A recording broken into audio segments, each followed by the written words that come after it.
is episode 10. Welcome to the most chaotic podcast I think we will have ever done. Either or. Oh my God, I love that we're sat next to a sofa, not in it, mate. Yes. And also, Beau is monopolised. Oh, yeah. Beau is monopolised. Monopolised by the menstruation. Yeah, I know, right? Beau's in season, if you didn't get that. So, yeah. Yes. How are you feeling, Beau? Feeling a bit shy? I mean, for anybody who's just listening, there is a dog sat in between us. But you won't be able to see my little cocker spaniel. Well, hello and welcome to Do Not At All Forget Your Pants. We are Adele and Becca. Woo. And this is episode 10. Episode 10. That means we've been doing this for 10 weeks. And we probably had the idea for a week before that. Before we actually started doing it. I still can't believe that it's like, yeah. Hallelujah. But yes, here we are and we're back. As you can tell, Adele is here with me. Yes. So this is our first in-person record. I've been kidnapped. You No, blink I twice came here if you willingly. need rescuing. Yeah. But yeah, this is in person, and we have been. I mean, if it's not distinctly obvious, we are a little bit wind and salty washed from just being outside all day. And Adele, what time did you get this morning? I got up at 3:30 for my flight. Yes. And it's now 6:20, which we thought this was a great idea to start recording. Yeah. Yeah. Of course. Because really it's the only slot in the schedule where we could fit it in. So yeah, Adele's come up for a couple of days, going to show the Northeast. Today we've been... Because effectively there is no authentic chat to have. Because we've kind of had it all day today. Well, I guess there is. How are you doing, Becca? The people at home don't know. I know. I know too much. I know too much. No. Not enough. How am I doing? Yes, I'm doing well. I've actually taken these next 4 days off. Yeah. So it's actually, even though, oh my God, I think we said last week that our content plan is ridiculous for this 4 days.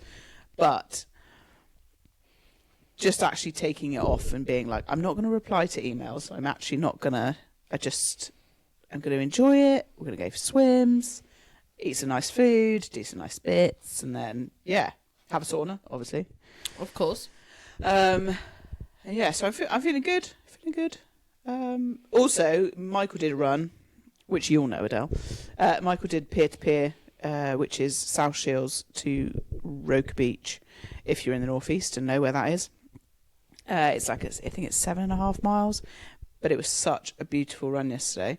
And it was the first time in a while where I was able to just pick up my camera. There was no agenda, and it was just beautiful blue skies, no clouds.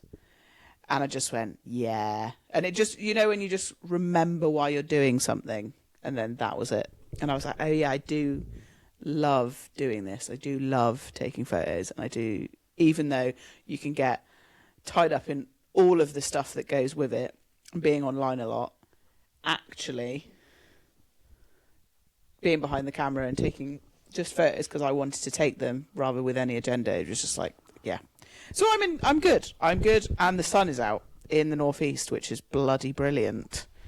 Brought the weather with you. But then that's what you also, in terms of the photography, that's what you got into it for. Saturday. No, it was yesterday. Blimmin' heck, we've done so much today. It was yesterday. It feels like about a week ago. Even the photos I took yesterday were not of Michael. They were of complete strangers.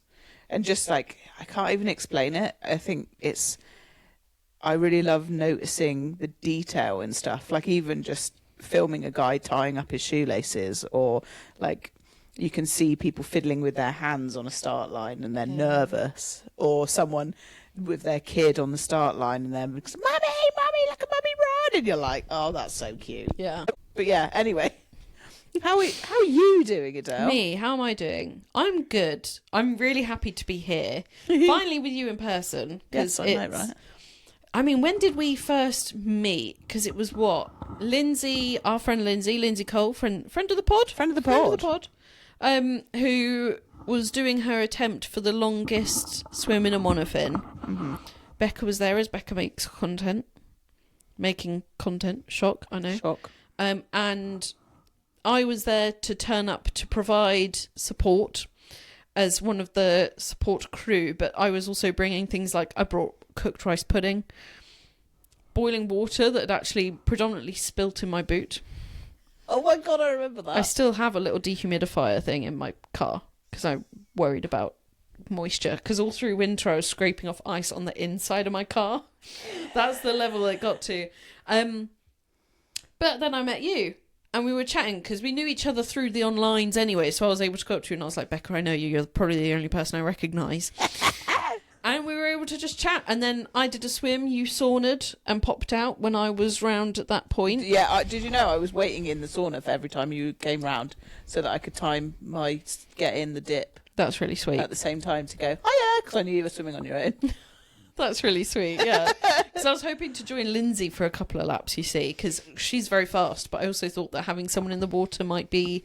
Because every time I've done a long swim, having someone else in the water, if only for an hour at a time, which is usually what you're allowed in marathon swimming, has been quite helpful, because then you know you're not on your own for a little bit. So if something comes along, you're like, ah, shit, it's not just me.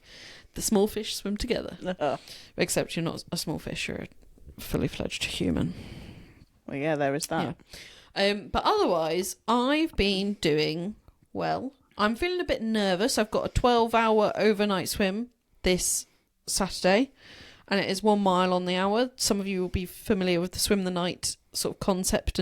Whilst I know I'm a good swimmer, I'm a long distance swimmer, as I think it's the fact it's a night swim that I get nervous, because I hate being tired. That's the thing that gets me, because when I'm on a night swim, all I want to do is get out, go to sleep, and go to beddy buys. Fair.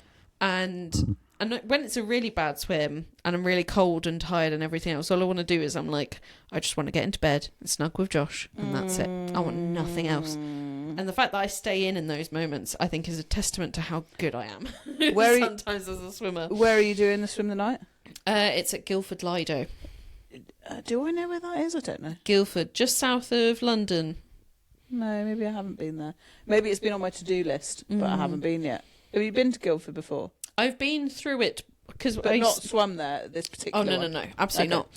No, it's a Lido though, so it is going to luckily be all just right. length, because I have done this sort of concept of 12 hours, 1 mile on the hour, overnight in a lake, which was nice until I was always the slowest swimmer, so I was always the last out, and I think at that point you get quite lonely. Oh. And all the lights feel very far away and you feel quite cold and you're like, oh no. I'm quite scared out here, because it does get scary, especially when it's all pitch black. At least when I'm doing a channel swim or something, there's a boat next to me. I know nothing's happening to me because I see silhouettes of people watching me to know I'm safe. But yeah. So I'm actually quite glad I'm doing it in a Lido. I'm doing it with friend of the pod, Bryony Eve. Oh, Bryony Eve. Oh, Bryony Eve. So, yes, looking forward to seeing her again, because I haven't seen her in a little while. But otherwise, yeah, just chilling. Really glad to be here. Loving it. Although it is considerably colder up here. In terms of specifically the water, Clevedon Marine Lake, when I last went, was 12 degrees. Yeah. Over 12 degrees. It was probably like 12.8. Here, my watch registered 8 on our dip today. Yeah, and watches are not that reliable. You know, watches are not that reliable. It did feel chilly, but that's good, because it's all about acclimatisation. So, feeling good for the experience and being here. I would say that was 7s, I'd say, today. Yeah. But I don't think your watch was far off. No. But, yeah, tomorrow's going to be fun. Especially as... well, I mean, we can just tell everybody what we're doing tomorrow. Yeah. You probably know more than I do. We're getting up early doors to get a sunrise, because we're mental. And then, because I think sunrise tomorrow is at 10 to 6. So we're going to have to leave here early. But yeah, so we're going to go and do a sunrise and a sunrise swim. The water hasn't had a chance to be heated up by the sun. So it is going to be chilly. But that also means that we've booked a sauna for after. So the plan is we're going to double dip a sunrise, which has never been done before by me. So we're gonna go for a dip, and then we're gonna warm up with some coffee and. Well, no, probably not coffee, because that's not the thing you need to be drinking, because you want to be rehydrating. So we'll be having some hot Vimto and some hot Ribena. Talk dirty to me. Yeah, I know, right? And then some overnight oats that I have prepared. And then we will be going for a sauna at 7 a.m. 7 p.m. We'll be waiting there for 12 hours. Yeah, that's a long rewarming. So, yeah. So then that's what we're going to do tomorrow morning, anyway. I won't go into the full spiel. There's just a lot to be done. It's going to feel like you've been here a week by the end of it, mate. Yeah. Oh, it will. It will. I'm already, like, getting into it. I'm like, oh. Today we've had an absolute blinder. I took Adele to Craster. For those in the know, the best crab sandwiches around. And delicious. Oh, God, yes. Just, so yeah, went to a tidal pool, did the thing, walked along Druridge Bay, showed you Druridge. Yeah. Oh, that's the thing. Is the north like you thought it would be? What? Because I know your dad's from Yorkshire. Yeah. So you've been up this neck of the woods, but never. Yeah, but that this north. When we're talking about that, we are talking Scarborough. Yeah, but that's so the fact that there are no donkeys. Where are the circusy swingy things? Where are the rock pools that I can cut myself on? Where's the arcades? I've seen 0 arcades. So in many ways it's not, but I knew that the north was beautiful anyway. Mm-hmm. And that's, I guess, the thing with social media is that you can see how beautiful everything is, and then you're like, wish I was there. And now I'm here.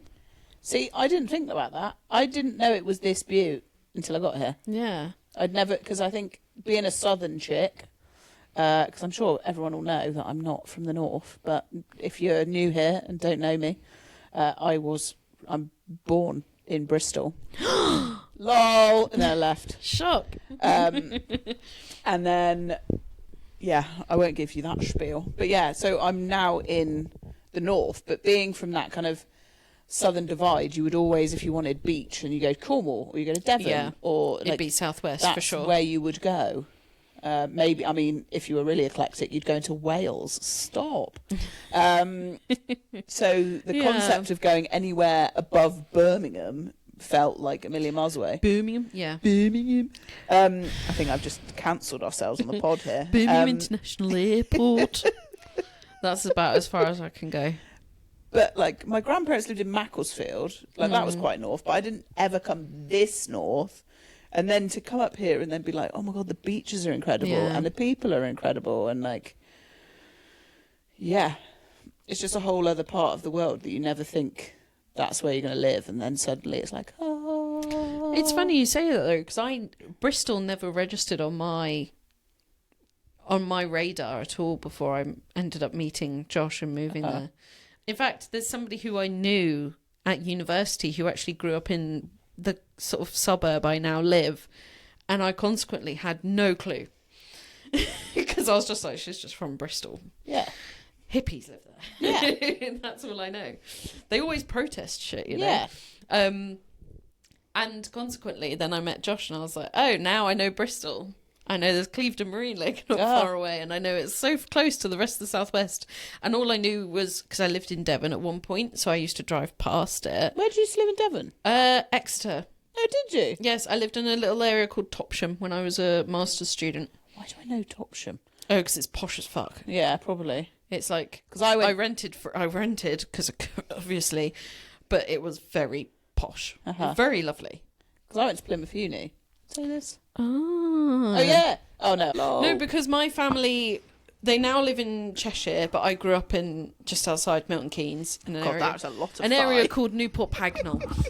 It is the home of the Aston Martin Lagonda, home of the third worst motorway services in the country. At least I know it's the third worst motorway services. Newport Pagnell on the M1. It's like an hour north of London. I stopped at that one. You may have done. You probably wouldn't. You probably just wanted to erase the memory. It might have been that traumatic. And it's also where the paper that laws are written on is created. It's saying all of that, it is not a posh place. There are posh areas like everywhere, but where I grew up was not posh. And what was it? And we weren't anywhere near the sea, Uh-huh. but we would occasionally, like when I was very young, we went up to Scarborough, or as you say, we went to Devon. Like that was the sort of, it was either Scarborough and a bit of that, and I've got memories, but not necessarily of like the landscape and the sea. Playing around in the sea a little bit, but otherwise it was generally too cold. Mm-hmm. And then we sometimes went to Devon, and then we started doing abroad holidays, and then it was, Tenerife. So, Hold me back. a deprived childhood, of course. What? Goodness. Well, yeah. Well, I went to Barbados as a kid. Aruba, Jamaica. What was? Oh, we didn't listen wanna to it. take you to Bermuda, Bahama. Come on, pretty mama. Lago, Montego, baby. Why don't we go to Jamaica off the Florida Keys? Is that what it is? Talking about. What were you talking about earlier when he was like, when you run 5k under your grandma's coffee table, and now I've been diagnosed with autism. It's similar to that vibe, but like, take two overstimulated, excitable women and put them on a podcast. They become lunatics. Of course. I mean, I'm pretty sure I was a lunatic anyway, but that just really, really fucking. Oh god, that tickled me so much. Oh god. Yeah, that was great. That was soul food. That was. So where do we actually go from there? Yeah, where's next? Hot take. But yeah, so you said you went to Barbados as a child. Oh my god, I've got a funny story about Barbados though. Oh, go on. Because I was before older. I start singing again. Yeah, before you start singing again. Well, I mean, funny for my dad, not funny for me at the time. Which was we were on a boat going for like just little snorkels off the boat. Yeah. And I mean, it's to no surprise at the age of how old was I? I think I was like 14, 15 when we went. And we were all diving off the boat and doing all this and swimming around, and I'm always the last to get out. So when we were first getting in on another time we'd stopped on the boat, my dad, in my board shorts, had put a bread roll in my board shorts before I jumped in to snorkel. And I jumped in, and oh my God, wall of fish, just like engulfed. All I could see was just scales in front of goggles. Oh no. Oh no, I was kind of fine. I was kind of like, ah! And then that was it. It was and then fine. you realise they're not after you and it's okay. Yeah, and then I was like, oh my God, there's something in my pocket. And then it was a bread roll, and then I got out. Yeah. It made for quite an interesting snorkelling experience, because then all of the fish were nowhere else. They were all around me. Oh yeah. Didn't have to move. Yeah. But yeah, that was Barbados. Barbados. It was very good. No, they don't do that in I Barbados. don't think I'll ever go back, will I? No. Blimmin' hell. I mean, you say that. I want to say never, but at the same time, things just get more expensive. So it's good that you've got beautiful beaches not far away. Exactly. I'd like to think I'd go to the Maldives or the Philippines, but I don't know whether that's in my price range anymore. Fiji. I'd like to go to Fiji as well. Yeah. I don't know why I'm listing places I want to go, but that's where we're at. You want to make a song out of it like the Beach Boys. Fiji, Philippines. I didn't know I did. The famous Filipinis. the famous I Filipinis. didn't know how I was going to fit that in there, because you can't just say Philippines, because it wouldn't have fit in the note. Yeah. Philippines. Yes, that famous and rhyming Philippines. Philippines, Fiji.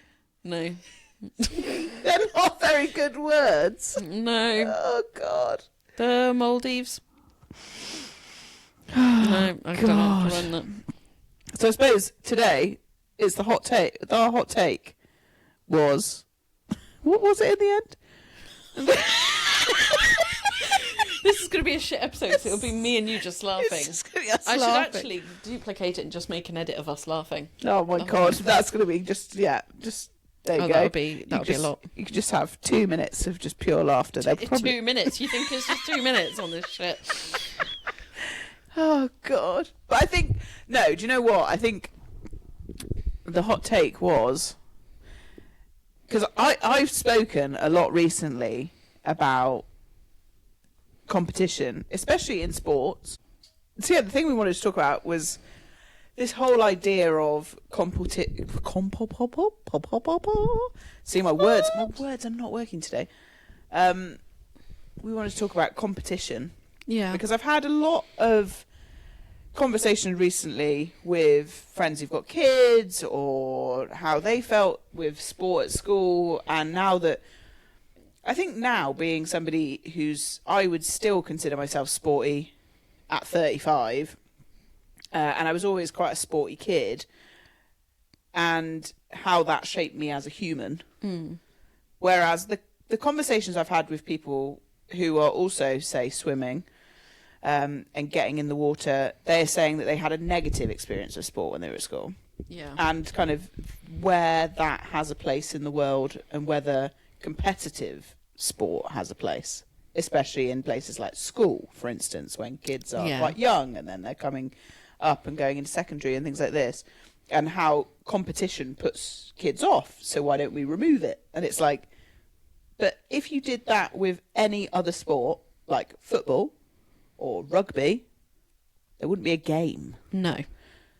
So I don't I don't know what I'm trying to say here.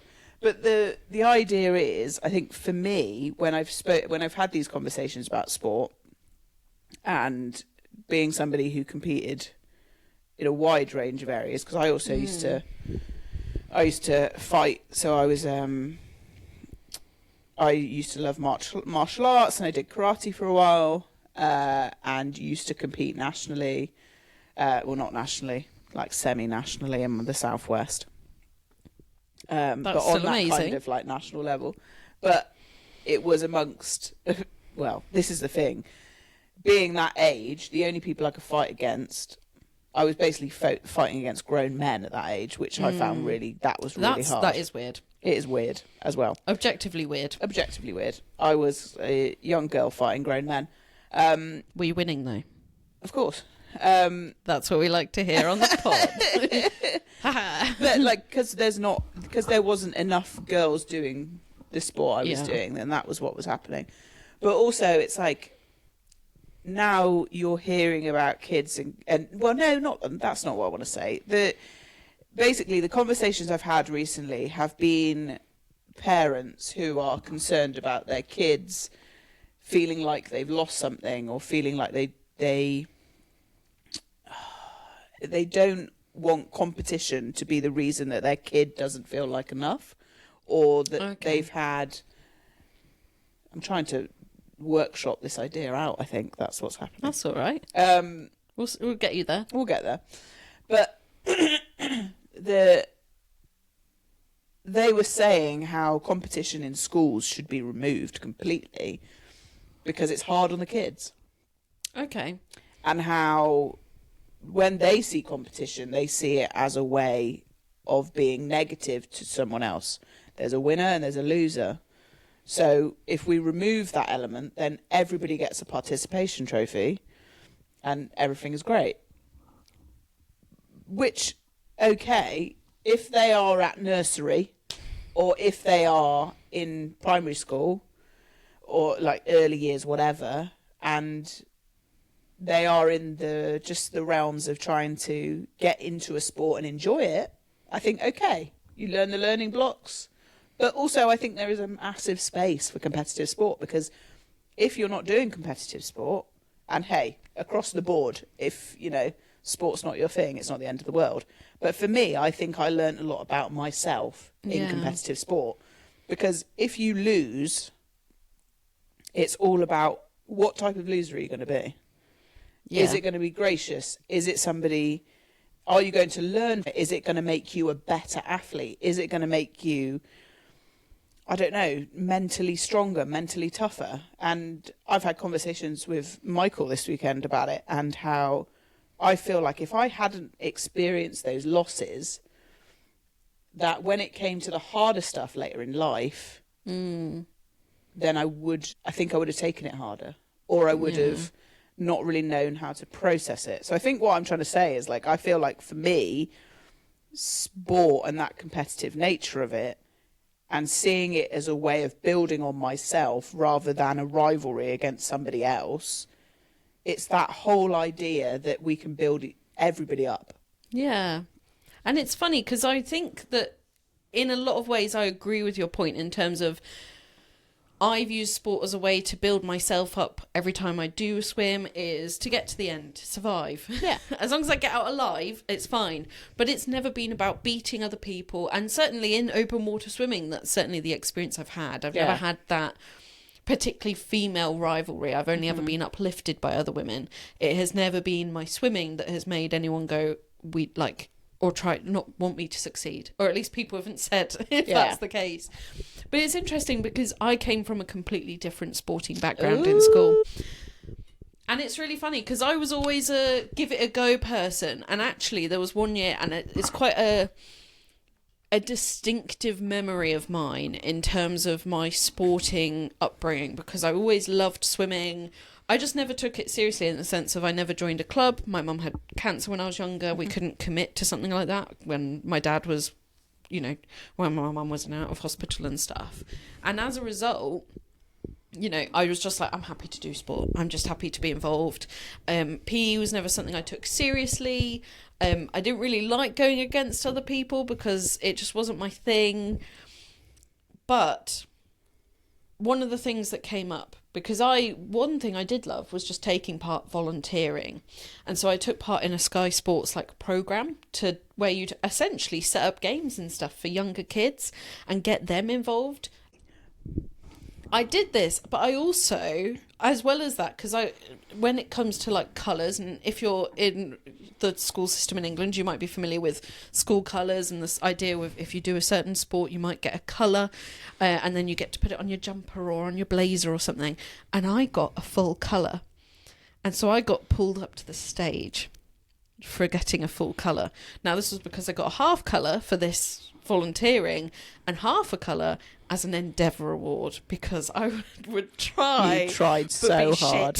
You had a lot of heart. I know. I would try, and that was what was recognised. But when I then came down from that stage, I was just as shocked as everybody else that I was being pulled up for this award, this full colour, along with lots of very sporty people who were like a captain of a football team or something, and I was there like just like not like it didn't occur to me at all that I'd be getting any award like this. And I got down and there was another girl, I'll give her a real name, Hannah.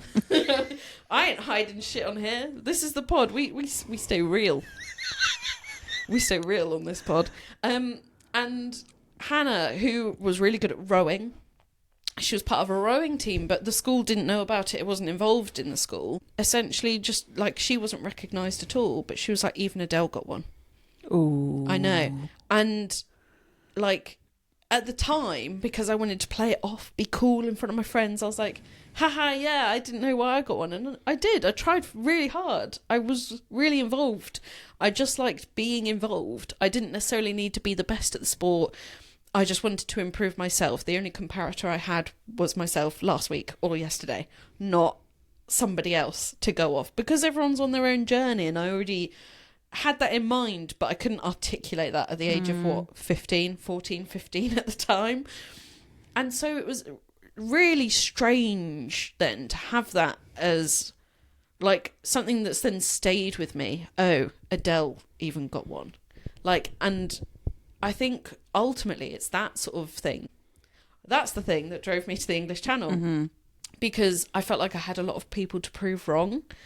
Whereas otherwise, I don't think I'd have pushed myself that hard to be like, oh, I've got to, you know, I've got to show that I can do stuff, because I finally found a sport that I feel like I can excel in and do well in. And so whilst because I absolutely do think that sense of competitiveness, it shouldn't be about, and maybe it's about how schools frame it, because it is absolutely about being better than yourself last week. not necessarily about how you compare yourself to, the person next to you who might be very athletically gifted, might be encouraged to go on park runs with their family. You never know what sort of conditions and systems people are being brought up in. But also, like, I was good at fighting. But at school, like, I mean, yeah, I was quite good at some things, but I was also really bad at other things. But I'd still be doing it. Like, I'm not saying I was doing sport and I was winning this and I was winning that. No. Because that was like my fighting, my karate stuff was outside school. Yeah. So that didn't really come across to anything else. And like even athletics, I found athletics really hard because that was something that was really humbling quite quickly, because I was quite good at it at school. But then when I joined an athletics club, I was actually really bad at it. But I enjoyed it. I enjoyed throwing stuff, and I enjoyed jumping stuff. Yeah. But then also, I think that also kind of comes into why ice swimming and longer distance ice swimming kind of resonates, because for me, I didn't necessarily like the sprints because I knew that yes, I might be quick, but I wasn't quick enough to win. Yeah. So it's like I would much prefer a longer race. Yeah. Just to test myself and to know how far I could go. Yeah. Rather than going, oh, actually, and sprinting is horrible. I mean, as we've proved today. We've been doing some sprinting for a video. Yeah, and I've found out why I really running. shouldn't be running on my foot. Yes. But hey ho, it is what it is. But I think that's the thing. I think I really enjoyed the competitiveness, because then you were kind of like, oh, well, okay, well, maybe not that sport, but I'll try another sport, or I'll try a different one, or go, okay, well, maybe I'll be better at this one, or maybe and then you find the bits that you enjoy out of the bits that you don't enjoy, and then go, oh, this might be my sport. Yeah. Like the 800 meter athletics is what I used to really enjoy, genuinely used to enjoy it. Because it's almost like when it comes to tactics and things and how you would run it. Yeah. I used to quite enjoy that. And then also with fighting and like karate, even though karate's non-contact or light contact in this stage, really. The tacticalness of great English there. The tactics of what you would go for and where you would. And it's almost like this zone goes up in these instances of like, I'm in my zone, and and being able to experience that zone without the competitive element.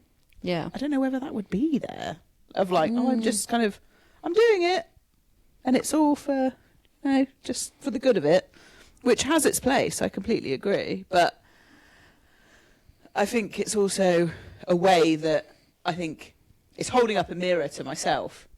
Yeah. Because it's going, if the competitive wasn't there, then would I, like, what am I trying to say here? It's like, if the competitive element wasn't there, would I have found a sport I liked? Because it's like, oh, I've tried that one, I'm not that great at it, but then I'll try another one and maybe I'll be all right at that. But if it was all just, try it out and see if you like it, then it might have been like, oh, maybe sport's not for me. Yeah, true. Because I used to have a really bad rivalry at school. So much so that, we used to get quite physical. If anyone's played netball... you know what? Say no more. Say less. having played netball at school, I get it. Yeah, me and this other girl had... we were basically the same position, same build. Both quite sporty. She was gunning for me. She nearly broke my nose once. That hurt. Yeah. But I was one of those sticklers of, no, I'm going to go anyway. It's like when I was competing in karate. I don't know whether I should put fuck it.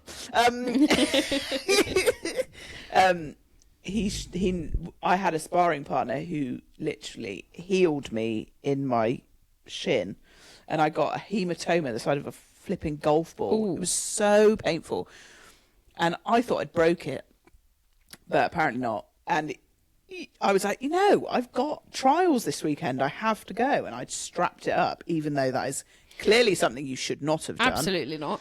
I do not. Absolutely not. But these are all things that happen in early years of sport. Yeah. Of like finding yourself of being like, oh, I did that and that was a bit silly. Like obviously like 20 years later. But there's just so many elements like this that go, okay, yeah, maybe I shouldn't have done that, or maybe I should have done this. Or I mean, I was like you saying about the award and stuff, I was also like almost as soon as you got awarded, you got kind of a little bit of a target on your back, because it's like anything that's just a little bit higher than anybody else, a little bit of hierarchy. Oh, well, you're a keener, or, you know, you've got all those sorts of levels. Because I got, when I was at school, there was, well, I'm sure it still is a thing, but it was a pretty prestigious award at my school. And it was called the Eddie Gregg Award. And it was given to basically, I can't even remember what it was. It was like commitment to sport, effectively. Yeah. For your time at school. And a girl got it, and a guy got it every year. And I got awarded it. My middle brother got awarded it in his year. Yeah. So my youngest brother, when he started, because we all went to the same school, they used to make fun of him. They used to call him Eddie because he was the most unsporty kid at school. Oh, and it was just like this way of like taking. I don't mean to laugh. Taking something so lovely and then turning it into something else. But I mean, my youngest brother, he is like, it's like kicking a puppy. He's never done anything bad to anybody. No. And he's like, no, it's fine. They could call me Eddie if they want. I was like, that's really, really fucking cruel. I don't know why I went on this tangent. Oh, no, in fairness, Josh has mates. One of them is called Trows. You want to know why he's called Trows? No. Because the first day of year 7, he turned up and his trousers were up here. And ever since, and this man's 30 now. When he was 11, he went to school with his trousers too high. 11? And so now his mates all call him Trows. And I actually didn't know his name was Charlie. Until recently. Until we had to know for the wedding, which was about just under a year ago now. So you should have just put Trows on his. I still can. You still can. I still can. I think guys can be particularly cruel. Women just maybe don't say it to your face. I used to have a mate called Bagpuss. No idea why we called him Bagpuss, but that's what we used to call him. Like, just call him Bagpuss. I'm trying to think of what other weird nicknames. But a guy I worked with once, he used to go through him like anything. He would say, oh yeah, I've got this mate, and I've got this mate, and I've got this mate. And I was like, who are these people? Yeah. Yep, no. I'm trying to think of any others now. No, I can't think of anything. No. And then as soon as we finish the podcast, we'll think of like 40. Oh, exactly. But yeah, the other female thing... rivalry. I think the hot take was something about female rivalry, wasn't it? I don't think ultimately there does need to be rivalry. Otherwise, you don't have competition. You don't have the highlights. Because, I mean, actually, particularly I think we do ultimately need the rivalry in some level. And I think actually what has been really nice, I think particularly in the ice swimming world, is that you see these everyday... Is it everyday heroes would be the term? Yeah? Yeah, everyday athletes who are amazing people who hold like world records, and then they go back to their 9 to 5. Like, they are people who you'd walk past on the street and you wouldn't realise. I suppose that's the case for many people, the kind of people we might consider celebrities in our sport, who then other people are like, who? Uh-huh. But, you know, I mean, there are just so many amazing people in our sport who don't necessarily seek that recognition, but, you know, it's not like they're given it in terms of, you know, it's not got the mainstream media recognition in the same way, or like the massive sponsorships where like that can be your full-time job and that be it. You can just be athlete. Yeah. And I think that's what's really amazing about social media, really, because how would you know about all of these different people, or like... Yeah.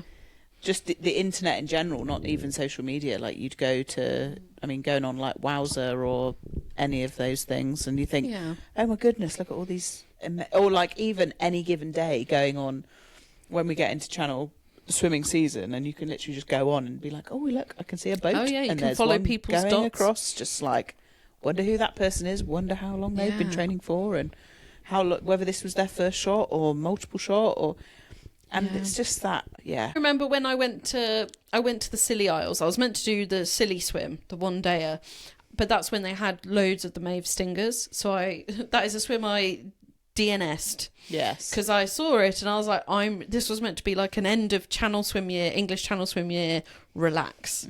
I was like, I'm not doing this because I will not enjoy it. I will be stinging. And it was one of the few events where everyone came back and I didn't hear the usual like elation you hear after a swim.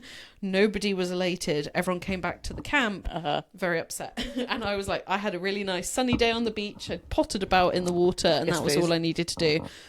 But while I was there, I went to the RNLI shop, got chatting to the lady who was volunteering there, and we had a bit of a chat. And obviously, I'm a swimmer, so I mentioned, I swam across the English Channel, and she was like, "Oh, did they not stream that on TV? Was that not like presented somehow?" And I was like, "Oh no." That doesn't really happen. It didn't even happen for like some of the other firsts of English Channel swimming. Yeah. I think does that contribute to your point? I can't remember what my point was. And the idea, because ultimately one of the things I was thinking of in advance of this is rivalry a choice? And I think in some ways in our sport where sometimes the goal is just finishing, I suppose it can be a choice. But I mean, obviously this is not to say all of this and say that I'm devoid of competition.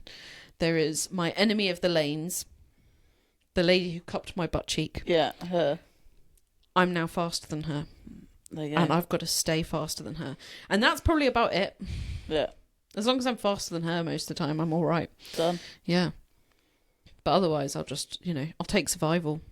Yeah. I suppose to me, like, competition doesn't really exist in my life anymore. No. But that doesn't mean it doesn't have a place, and it doesn't mean you don't have the opportunity should you want it. Yeah.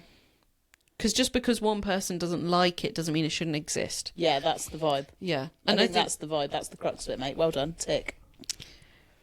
Adele's done it.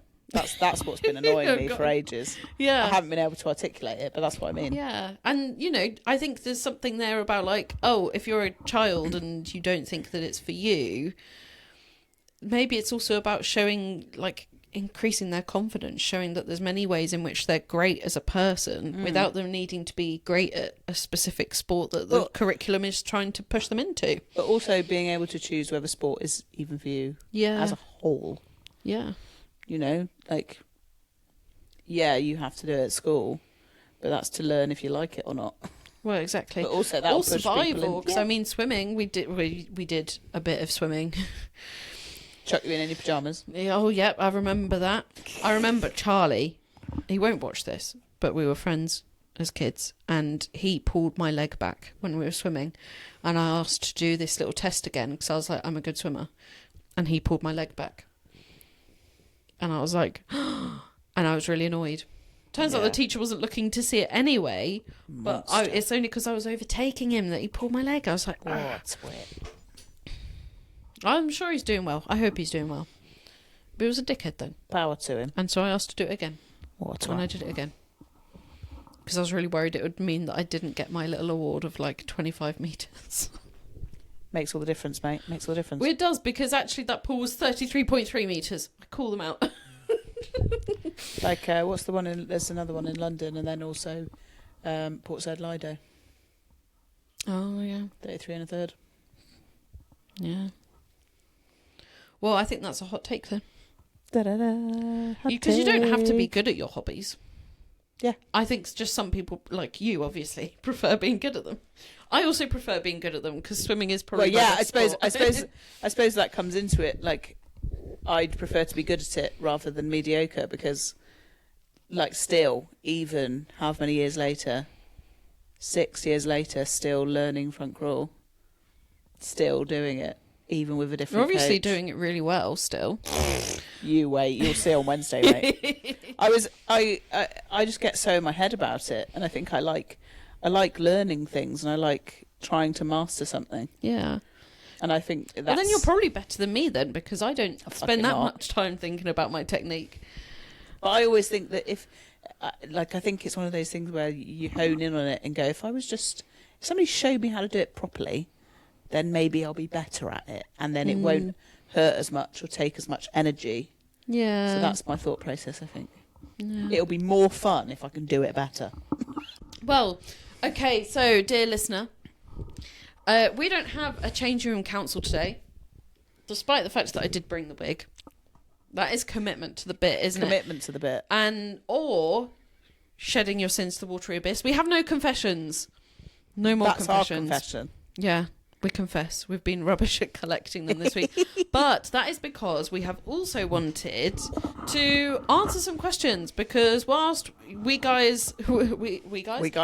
let you guys shed your sins here, you also don't get necessarily the opportunity to ask us questions. So we have sourced questions. I have not necessarily heard any of these, so I'm waiting for Becca to pounce.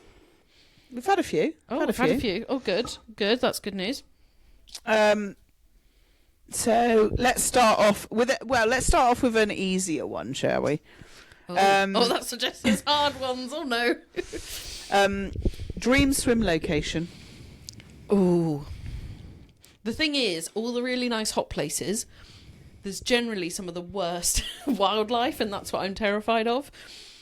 I feel like... Oh, this is quite difficult, actually, because I've got so many. I've got a lot on my list that I'm like, ooh, one day. I do, in terms of events, I do want to complete the Marathon River Swim Series, one of which I am doing this year, which is Ultra Ebury. But it also includes, and it used to include the Thames Marathon, which I did complete. They then took that out when Henley's Thames... Oh, sorry, am I boring? No, I went... Bated breath. No, I went, as soon as you've done it. Oh, okay. They've taken it out. Yeah, sorry. Sod's Law. Oh, sorry. That was more I the read way vibe. too much into your, Rather than... Yeah. Wrap it up, Benson. But then there's... I'm going to have to quickly look, because there's one in France. That one. Yep. Le Flot de Gabarrières. You can tell. That's the one Amy's doing, right? Yeah, so Amy Enyon is doing that one this Nice. year. And then there's also Glomadipen. Sure. Which you have probably said that perfectly. I've probably deeply offended someone. But that's, oh my God. But that's in Norway, so that's an 11-kilometre swim in Norway. Oh, what a shame. So I would love to be able to complete those in terms of events, but in terms of swim location... It's dream location, mate, not dream swim. I know. Oh, sorry. Location. Sorry. I mean, in terms of location, one I would always love to go back to is Lake Annecy, just because of how clear... I could drink the water on my swim, and I think it's just the fact that it was... I didn't see any wildlife in there when I was in there. A leaf touched me at one point and I jumped, because I was just so used to, after 10 kilometres or so of swimming... You didn't see anything? There was nothing. There were a few little fish when I first got in, and there were some evil-looking swans when I first got in. Oh no! I know, evil-looking swans. But once you get in, it's honestly gorgeous. So I would love to go there, and even just as a summer getaway. And I mean, I like Annecy because it does cheese, does meat,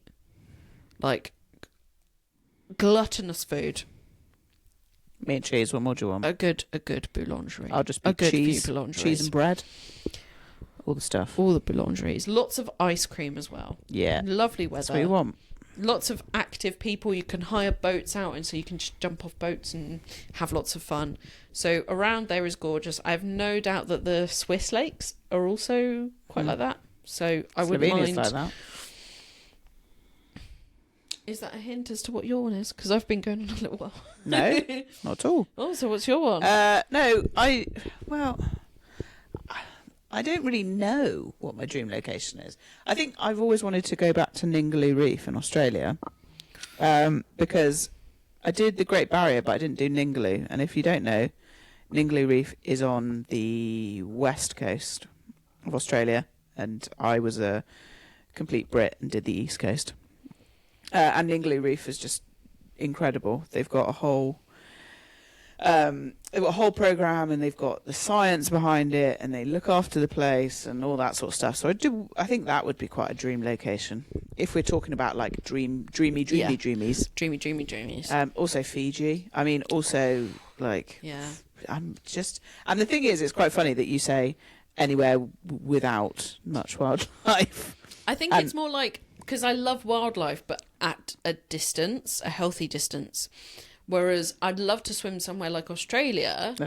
I've heard loads of amazing things about the swimming culture there. But I also am aware of Sharkies. Well, actually, it's not even the sharkies. It is the jellyfish. The jellies. Oh, don't look at me like that. Yes, the jellies. Yeah, I'm terrified. I didn't see one jelly. Okay. Because I went to Great Barrier Reef and did lots of swimming. Yeah. No jellies. Yeah. That's all right then. Someone sponsor us. We'll head off. And no jellies. If there's a jelly, I'll be like, Becca, there's a jelly. There we go. That's what I'll do. But I think there's like lots of Europe that I haven't explored yet as well. Yeah. Like, I mean, because I lived in Slovenia for a bit and seeing how beautiful Slovenia is. Like, if you haven't been, like another dream location, but it's literally like my soul food. Blimmin', that's where Lake Bokin in Slovenia is absolutely amazing. That lake is sensational. So just knowing that that's in the lakes, that's in Europe. Yeah. That there's so many other places. Like me and Michael have always spoken about, like Bulgaria or Albania, or that's not in Europe. But just like all of these different other places that are close by. And I think for me, it's that really cliched thing of, my dream location is the next one I haven't swum in. Yeah, because there's always one that you're like, oh, that's where I'd want to do next. Yeah. Because like not Croatia. Obviously, I've got Croatia coming up. Cyprus is on my mind because they've got so many blue beaches that I'm like, I mean, also my partner Josh is half Cypriot, so it feels like we've got to go there at some point. And honestly, it sounds like even in like winter, it's quite warm. But you don't get nearly as much of the negative wildlife. Well, there you go. Heard it here first. Yeah. So, I mean, that was supposed to be an easy one. Shall I don't know which one to do next now. Oh. But I'm just going to do the one that we're all thinking. Adele mentioned about poo when swimming. And I feel this needs some chat. And I said, okay, babe, but what do you want chat about? Like, what we're talking? And she replied with, like, during swims, but maybe just general wild poos. Oh, okay.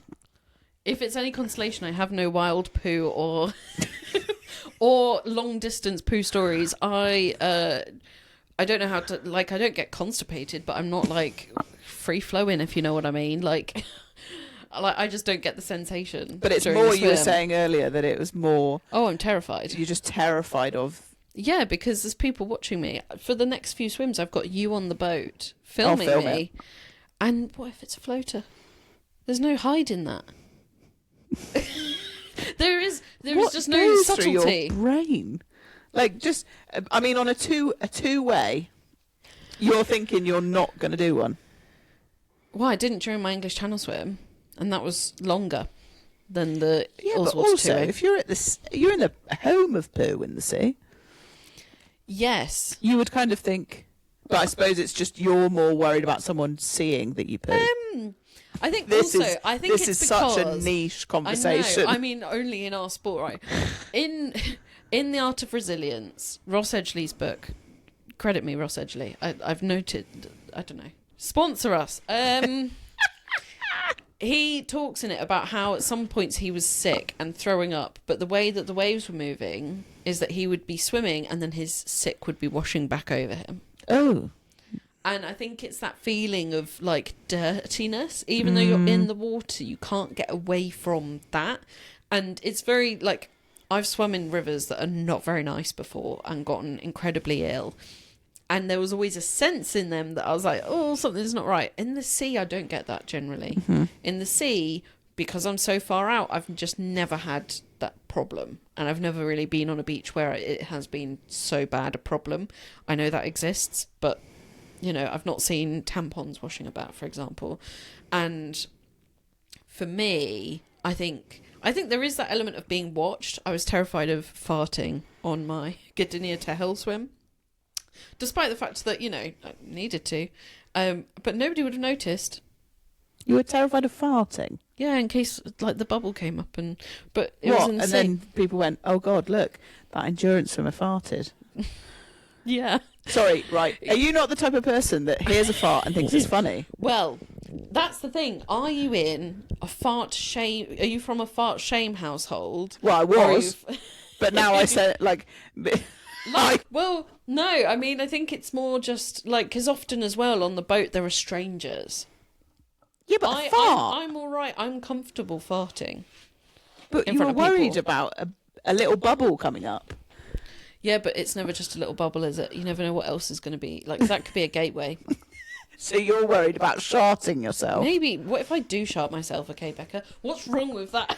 No, but I'm just more the fact that I don't know. You're an endurance athlete. That in fairness, though, having to do stuff. Yeah, and I think ultimately I'm not... Hello, Bo. Hi, Bo. I'm not...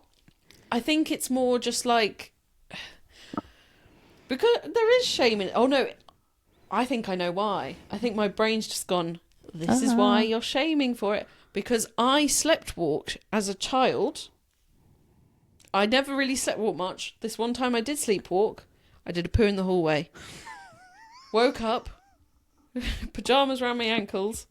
And a poo. And apparently I also did a poo on a doll's toy. Or like, I had like this soft toy that was like a doll. And like a bit of my poo went on one of her toy shoes. And so then... the pair was thrown away and I was really upset. But the thing is, my parents would just remind me of that sometimes. So maybe it's that poo childhood shame. Trauma. Yeah, poo shame. Poo shame is a thing. So maybe there's a bit of childhood trauma in there, admittedly. Because obviously that's a funny story and you would want to bring it up to your child at any possible opportunity that they slept walked and then did a poo in the middle of the hallway. Oh, mate. Wasn't so funny for my mum at the time who had to sort me out. Yeah, fair. But... But yeah, I think otherwise there is that element of, I've just pooed where I'm swimming. Yeah. And I've just never had that problem before. Usually I'm pretty good at going, I don't need to right now. And then when I'm ready, when I'm comfortable, I'm safe.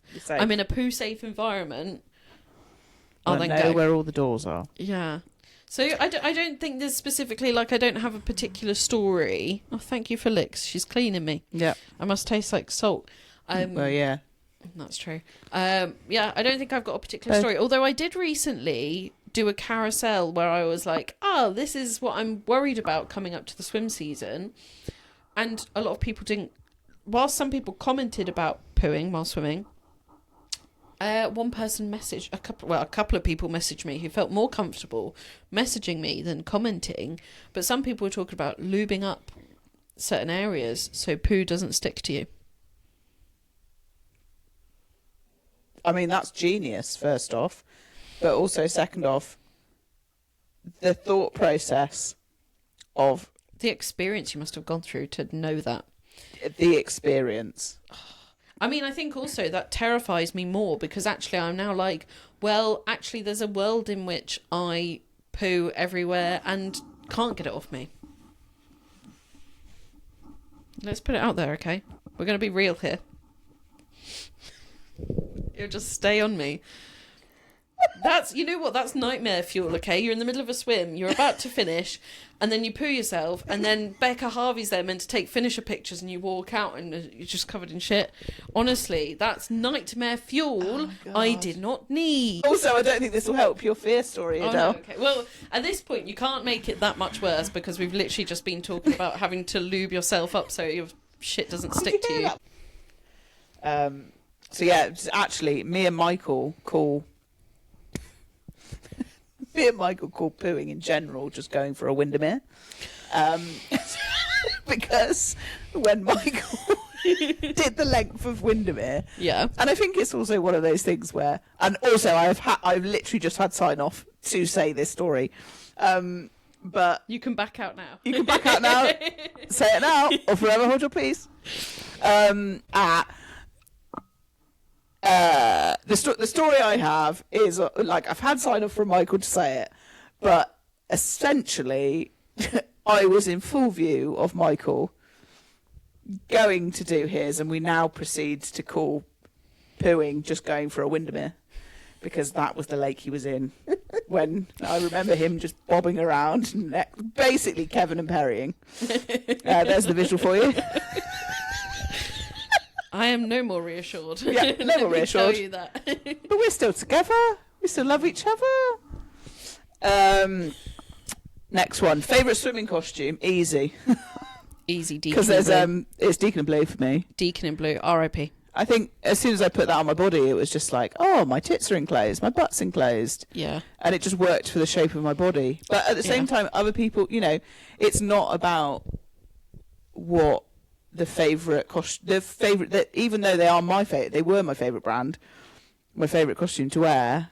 It's not as if they're not for everybody. Everybody's got different bodies, different lengths.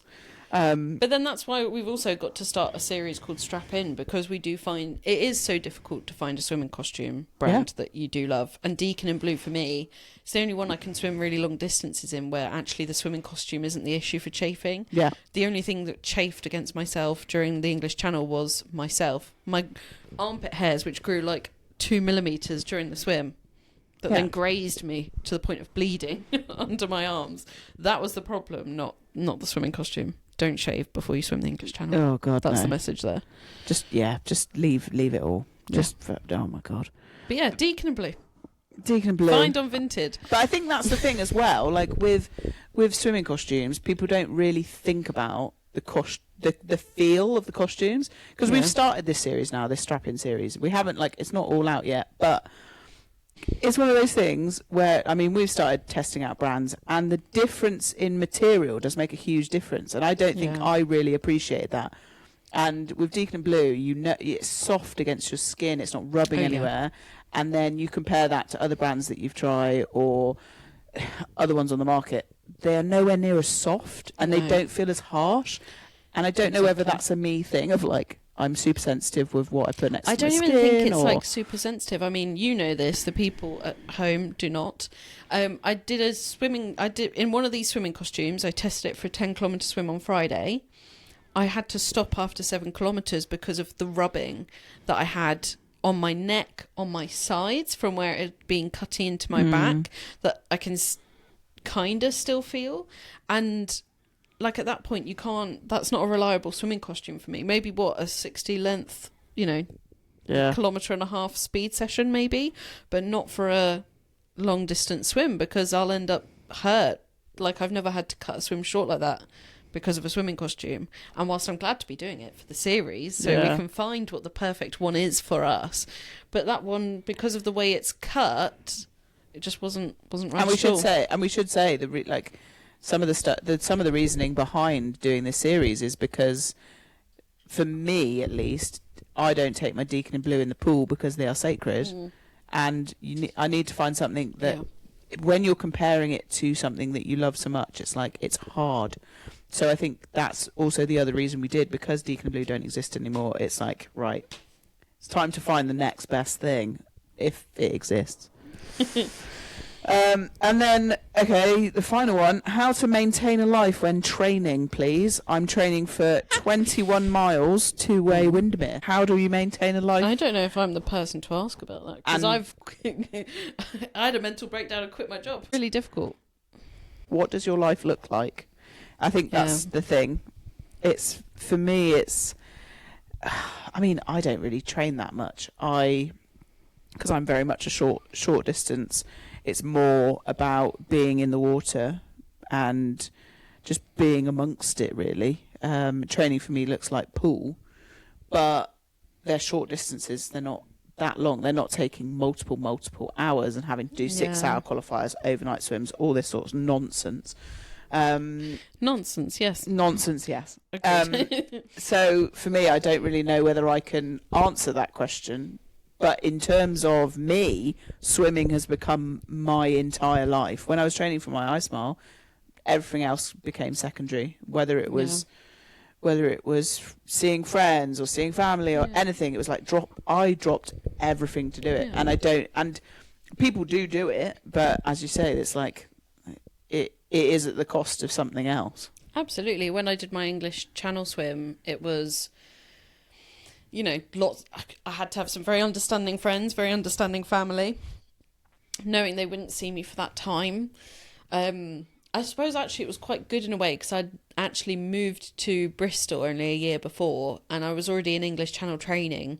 So I had my head down training all the time. I hadn't met anyone new at the time to swim with.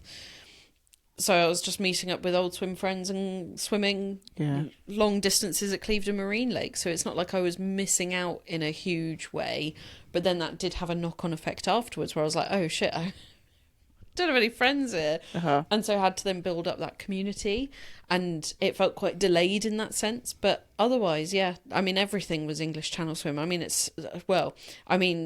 of these swims are cheap either. So it was very much like, oh, family, for Christmas, you're getting a copy of a certificate that got signed about my English Channel swim. That was what they got for Christmas, and they were very happy with that, in fairness. I did also have hoodies made for them and the people on my crew. Are we getting those this year? We can do if you want. Hoodies.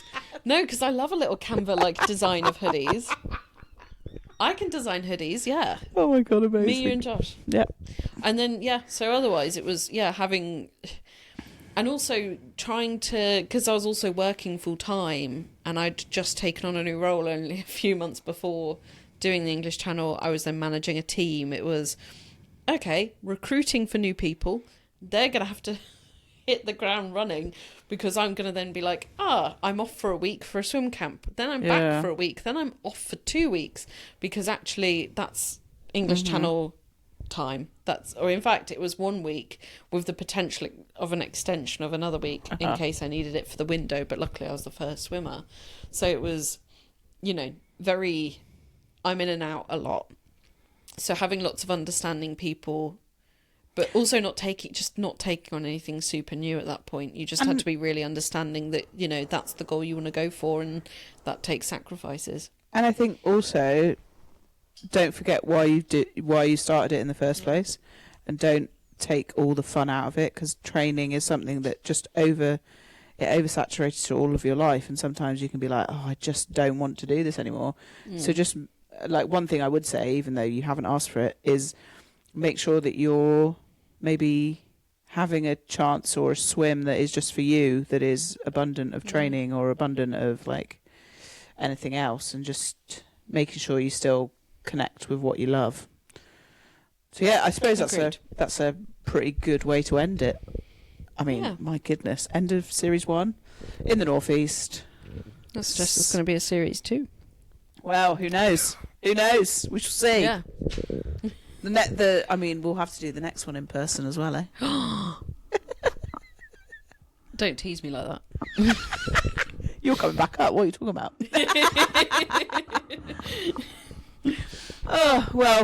We've really enjoyed the series, and hope you have. And I'm now going to cook dinner, and then we're going to go for a sunrise and a sauna tomorrow to celebrate. I am very excited. Woo! Woo! Bye! Bye!